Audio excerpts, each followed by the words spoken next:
Hello guys, तो आज मैं करने वाला हूँ 2018 में आई स्टूडेंट ए मूवी को एक्सप्लेन। आपको यह मूवी कैसी लगी एंड में लाइक और कमेंट करके जरूर बताएं और हमारे चैनल को जरूर सब्सक्राइब करें। तो मूवी की शुरुआत हम रे को देखते हैं जो कि एक स्कूल गर्ल है और ये लोगों से मिलने में बहुत शर्माती है, जिस वजह से इसका कोई फ्रेंड नहीं बनता और ये घर पर ही अपना सारा वक्त गेम खेलने में निकाल देती है और इसका स्कूल में भी कोई फ्रेंड नहीं होता और सब लड़कियां इसको परेशान करती रहती हैं। अब इन सभी से बचने के लिए रे अपना ज्यादातर वक्त स्कूल की लाइब्रेरी में निकाल देती है और ये बहुत ही ज्यादा बुक पढ़ती है, जिस वजह से यह एक बहुत ही अच्छी स्टोरी राइटर बन चुकी है। रे के पापा जब भी घर पर ड्रिंक कर आते हैं तो वो रे को बहुत ही ज्यादा मारते हैं, जिससे बचने के लिए रे एक छोटी सी अलमारी में छुप जाती है। रे की मॉम जॉब पर रहती है, इसलिए उन्हें इन सब के बारे में पता नहीं होता। रे घर पर आकर एक गेम खेलने लगती है जिसका नाम वंडरिंग वर्ल्ड है। इस गेम में जो इसका कैरेक्टर है वो एक लड़के का है और इसी गेम में एक लड़की का कैरेक्टर है जिसका नाम हुईना है। अब हमें पता चलता है कि ये गेम किसी अनजान रीजन की वजह से बंद होने वाली है। अब रे अपनी फ्रेंड हुईना से अलग नहीं होना चाहती थी, इसलिए वो हुईना से कहती है कि हम रियल वर्ल्ड में मिलेंगे। हुईना इसको बताती है कि मैं तुमसे मिलूंगी जहाँ फ्री हक्स होते हैं और वो इसको एक लोकेशन बताती है और कहती है कि तुम यहाँ पर आकर मुझसे कभी भी मिल सकती हो। दूसरे दिन हम देखते हैं लाइब्रेरी में रे के पास बेक आई होती है। बेक एक बहुत ही बदतमीज लड़की है जो रे को हमेशा परेशान करती है और ये क्लास की सबसे खूबसूरत लड़की है, मगर आज पता नहीं कैसे ये रे से बातें कर रही है और इसके साथ टाइम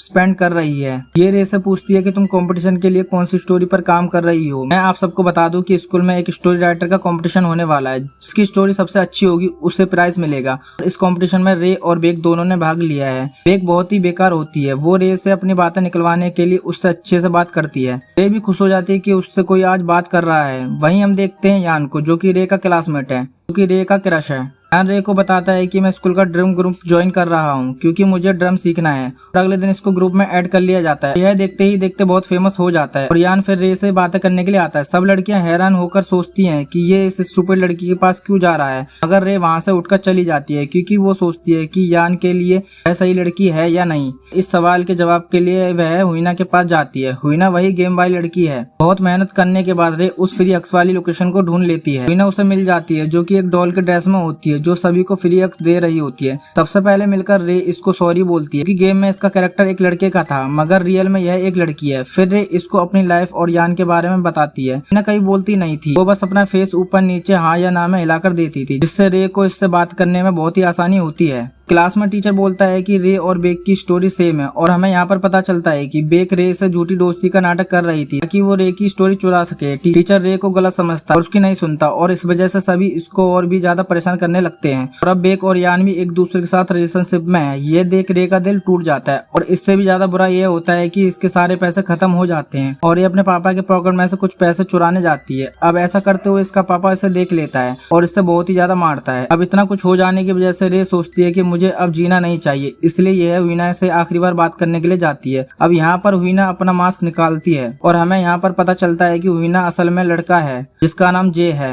ये दोनों एक दूसरे को अपनी प्रॉब्लम बताते हैं और जे रे को एक विश लिस्ट दिखाता है जिसमें वो विश होती है जो वह मरने से पहले करना चाहता है। ऐसा इसलिए क्योंकि जे की फैमिली भी बिल्कुल अच्छी नहीं है, उसने भी यही सब झेला है जिस वजह से वह रे की फीलिंग्स को समझ पाता है। अब जे इससे कहता है कि चलो घूमने चलते हैं और ये दोनों घूमने जाते हैं और एक रेस्टोरेंट में बैठकर पिज्जा खाते हैं। जे की यह भी एक विश थी कि वो पिज्जा खाए। अकेले वह इसलिए नहीं जाता था क्योंकि उसे शर्म आती थी। अगले दिन जे रे को डेंटिस्ट के पास लेकर जाता है और यह भी उसका टास्क पूरा हो जाता है। अब रे को भी अच्छा फील होने लगता है। फिर ऐसे ही कुछ दिन खुशी खुशी बीत जाते हैं और अब रे डिसाइड करती है वो स्कूल जाएगी और वह बेक से कहती है कि तुम अपनी गलती मानो, मगर बेक अपनी गलती नहीं मानती। फिर रे टीचर के पास जाती है मगर वो इस बात पर ध्यान नहीं देता, जिस वजह से रे ये बात न्यूज में जाकर बता देती है। अब ये न्यूज प्रिंसिपल और स्कूल अथॉरिटी तक पहुंच जाती है। इन दोनों को सच पता करने के लिए सामने बैठाया जाता है और यहाँ पर बेक अपनी गलती मानती है। अब यह सच्चाई पता चलने के बाद क्लास में सब कुछ उल्टा हो जाता है। अब बेक को सब परेशान करने लगते हैं। अब बेक को फील हो जाता है कि रे ने कैसा फील करा था। अब रे बेक की हेल्प करती है और ये अब अच्छी जिंदगी जीने लगती है। अब हम देखते हैं कि जे एक लड़के को हक कर रहा होता है मगर वो इसे धक्का दे देता है और हमें पता चलता है कि यह लड़का जे का फ्रेंड है। इन दोनों के बीच में लड़ाई हो गई थी, तब से जे यहाँ पर फ्री हक दे रहा है ताकि वो अपने दोस्त को गले लगाकर सॉरी बोल सके। अब जे अपने दोस्त को गले लगा लेता है और गले लगाते ही उसकी लास्ट विश भी पूरी हो जाती है। अब वह बोलता है चलो अब सब खत्म करने का टाइम आ गया है। रे कहती है कि जे ने उसके बुरे टाइम में उसकी हेल्प करी है, इसलिए अब मुझे भी उसकी मदद करनी चाहिए। वो जे को समझाती है और जे डिसाइड करता है कि वह अपने पापा से मिलने अलास्का जाएगा। एंड सीन में यह दोनों बस का इंतजार कर रहे होते हैं और बस आ जाती है और जे इसको एक लेटर देता है जिसमें लिखा होता है कि हमें कभी कभी रो लेना चाहिए। ये पढ़ते ही रे रोने लगती है और जे चला जाता है और इस तरह इस मूवी का एंड होता है। मूवी अच्छी लगी हो तो वीडियो को लाइक करें, कमेंट करें और हमारे चैनल को जरूर सब्सक्राइब करें। Thank you.